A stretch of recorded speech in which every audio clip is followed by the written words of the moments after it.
আপনাকে সমাজ নিয়ে, সংসার নিয়ে, আল্লাহর বন্দিগি নিয়ে থাকতে হবে। আপনার উপর অনেক দায়ী দায়িত্ব আছে, পিতামাতার দায়ী দায়িত্ব আছে, সন্তানের দায়ী দায়িত্ব আছে, স্ত্রীদের দায়ী দায়িত্ব আছে।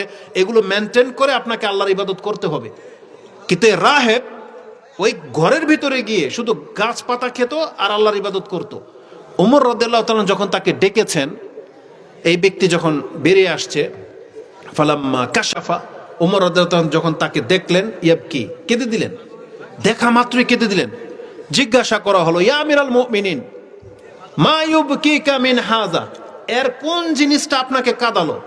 তখন ওমর রাদিয়াল্লাহু তাআলা আনহু তিনি এই কথাটাই বলেছিলেন, কারণ ওমর রাদিয়াল্লাহু তাআলা দেখতে পেয়েছিলেন যে এই ব্যক্তির চামড়া হাড্ডির সাথে লেগে গেছে, শরীরে কোনো গোশত নাই। একটা মানুষ যদি জঙ্গলে থাকে, খাদ্য খাওয়া ওইভাবে যদি না খায়, এমন হয়ে গেছে তার চামড়া হাড্ডির সাথে লেগে গেছে। এই যে সে মেহনত করেছে, সংসার ধর সবকিছু ছেড়ে দিয়েছে, তার দাবি সে আল্লাহকে সন্তুষ্ট করার জন্য এত মেহনত করতেছে। ওমর রাদিয়াল্লাহু তাআলা তখন এই কথাটা তাকে দেখে এই আয়াতটাই পাঠ করেছিলেন, আমিলাতুন নাসিবা তাসলা নারান হামিয়া, তার কর্মের কারণেই সে জাহান্নামে পতিত হবে। জিজ্ঞাসা করা হয়েছিল কেন? কারণ এই যে ব্যক্তিটা যে ইবাদত করতেছে, তার তরিকাটা কি মুহাম্মদ সাল্লাল্লাহু আলাইহি ওয়াসাল্লামের তরিকা? কারণ রাসূলুল্লাহ সাল্লাল্লাহু আলাইহি ওয়াসাল্লাম কি আমাদেরকে এভাবে জঙ্গলে গিয়ে ইবাদত করা শিখিয়েছে? না। শুধুমাত্র রাসূলের রাস্তা না হওয়ার কারণে আল্লাহ সুবহানাহু ওয়া তাআলার কাছে এই ব্যক্তির কোনো মূল্যায়ন হবে না। একে আল্লাহ গুমরা বলেছে, একে পথভ্রষ্ট বলা হয়েছে, একে মূর্খ বলা হয়েছে।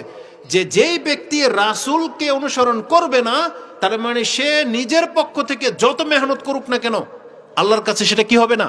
গ্রহণযোগ্য হবে না। আল্লাহ মুহাম্মদ সাল্লাল্লাহু আলাইহি ওয়াসাল্লাম কি বলেছেন?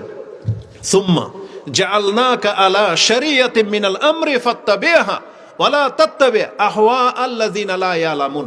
হে নবী, আপনাকে আমি একটা শরীয়তের উপরে পৃথিবীতে স্থাপন করেছি, অতএব ফাত্তাবিহা, আপনি সেই শরীয়ত তাত্তাবিউ ওয়ালা তাত্তাবিউ সুবুলা ফাতাফাররাকা বিকুম আন সাবিলি।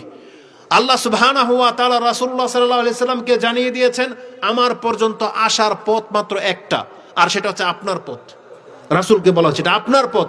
তারাও যদি আপনার মতো করে ঈমান নিয়ে আসে, তাহলেই তারা হেদায়েত পাবে, না তো পাবে না। কামা কাল আল্লাহ সুবহানাহু ওয়া তাআলা, আয়াতটা আপনি দেখে নেবেন, সূরা বাকারার 137 নম্বর আয়াতে আল্লাহ বলেছেন, হে নবী, আজকে আপনি আর আপনার সাহাবারা আজকে আমার উপরে যেইভাবে ঈমান এনেছে, পৃথিবীর মানুষ যদি এইভাবে ঈমান আনে, তাহলেই হেদায়েত পাবে, নয়তো হেদায়েত পাবে না।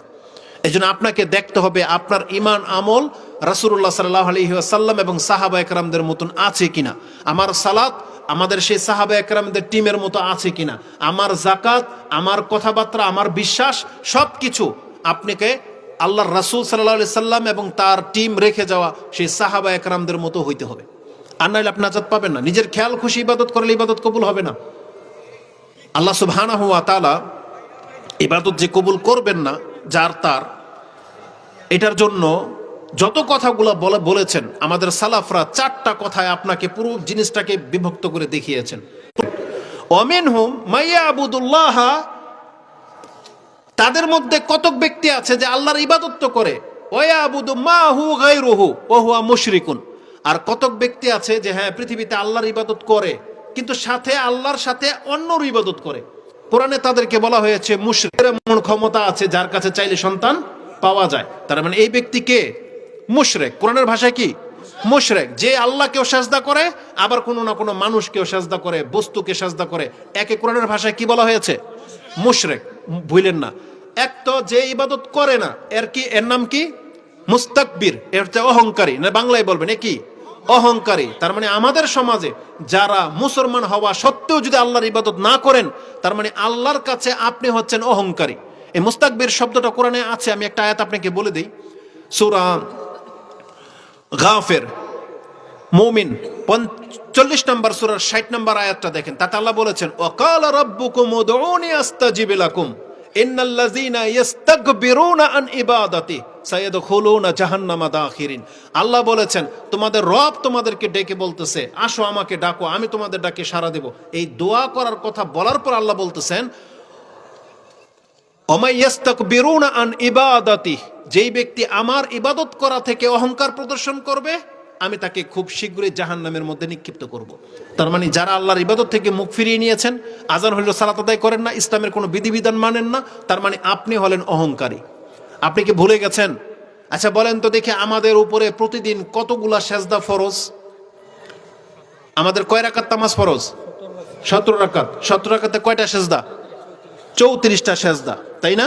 এটা কি ফরজ না নফল? ফরজ। আর নফল গণলাম না, বাদ দিলাম। ফরজটাই কয়টা? 34টা। আপনি মুসলিম, সারাদিনে একটা সেজদা করেন নাই, আর আপনার কাছে ফিল হচ্ছে আপনি হইলেন 1 নাম্বার মুমিন, তাই না? আপনি আজকে একটা সেজদা আল্লাহকে করেন নাই, কিন্তু আপনার কাছে ফিল হচ্ছে যে আপনার মতন একটা মুমিনও এই জমানায় নাই, সমাজে নাই। আপনি হচ্ছেন একবারে পাক্কা ইমানদার। এবার আপনার ভাই শয়তানের দিকে একটু তাকান তো। শয়তানকে কি আল্লাহ সেজদা করতে বলেছিল? কয়টা সেজদা? মাত্র একটা। শয়তানকে সেজদা করতে বলা হয়েছিল মাত্র একটা। শয়তান আমরা প্রথম বলবো না, এ ছিল ইবলিস, তাই না? ইবলিসের নাম। এই ব্যক্তিকে সেজদা করতে বলা কারণে এত বড় কাফের হতে পারে, তাহলে আমাদের উপর তো সেজদা করাটা ফরজ না? ইবলিসের আরেকটা লজিক দেখেন।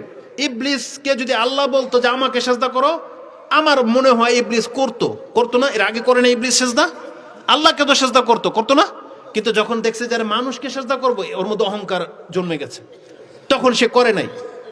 আমাদেরকে সেজদা করতে বলা হয়েছে কাকে?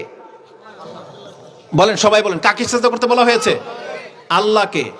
আপনি সাহসটা চিন্তা করে দেখেছেন?